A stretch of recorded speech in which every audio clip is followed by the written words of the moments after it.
ইস, ভাবিরে যদি পাইতাম সারা রাত কি যে করতাম। বলেন আপনার কতগুলো বাচ্চা লাগবে? কিছু করলেও রাগাও, না করলেও রাগাও, তোমার রাগ বানাবো কেমনে বলো তো? তুমি বাইরে যা খুশি তাই করে আসো, কোনো সমস্যা নাই। বোর হাত ধরে মাপ চাইলে তখন আর বোর রাগ থাকে না। আচ্ছা ঠিক আছে, এখন আবার কোথায় যাচ্ছ? আসার বাড়ির ভাবির সাথে কিছু করে আসি, তারপর মাপ চাই। এই বুড়ো লোকটা ওইরকম দৌড়িতে দৌড়িতে চলে গেল কেন?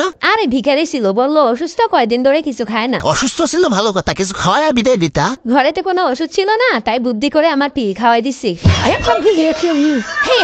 এই তোমার গরু ফার্ম দিয়ে দুধ আনতে বলছি, দুধ কই? দুধ আনতেই তো গেছিলাম, দুধ তো দিল না, উল্টো মার দিছে। মার দিছে?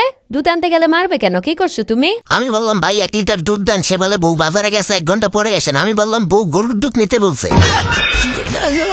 ইস, ভাবিরে যদি পাইতাম সারা রাত কি যে করতাম। ভাইজান মনে মনে কি চিন্তা করতেছেন? যা ভাবতেছেন সেগুড়ে বালি। আরে না ভাবি, আমি তেমন কিছু ভাবতেছি না। মেয়েদের তো চিনেন না, চোখ দেখলেই বলে দিতে পারে। নোংরা চিন্তা ভাবনা বাদ দেন।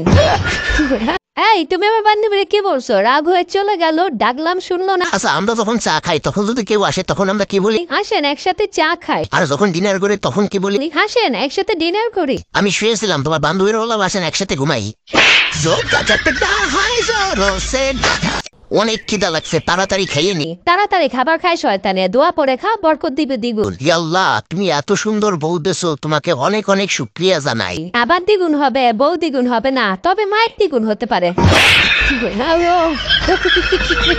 এই যে ভাইয়া শুনছেন, একটা কথা বলতে চাচ্ছিলাম। সুন্দরীদের কথা শোনার অপেক্ষাই তো থাকি, বলেন কি বলতে চান? কিছু মনে করবেন না, বাচ্চাদের জন্য আপনি একটু হেল্প করতে পারবেন? অবশ্যই করব, বলেন আপনার কতগুলো বাচ্চা লাগবে? শালা, আমি অনাথ বাচ্চাদের সাহায্য করার কথা বলছি।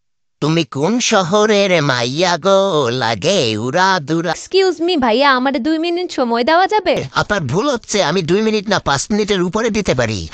আলা জনে সিং। খালাতো ভাই, আমি কথা বলার জন্য সময় চাইছি। তুমি আমার একটুও ভালোবাসো না, তোমার সাথে আর কোনো কথা নাই। ওরে আমার বাবুটা, রাগ করে না সোনা, তুমি সবসময় আমার মনের ভিতরে থাকবা, কারণ আমার স্বামী তোমাকে ঘরে ঢুকতে দিবে না। এবার একটু হাইসে দেখাও বাবু।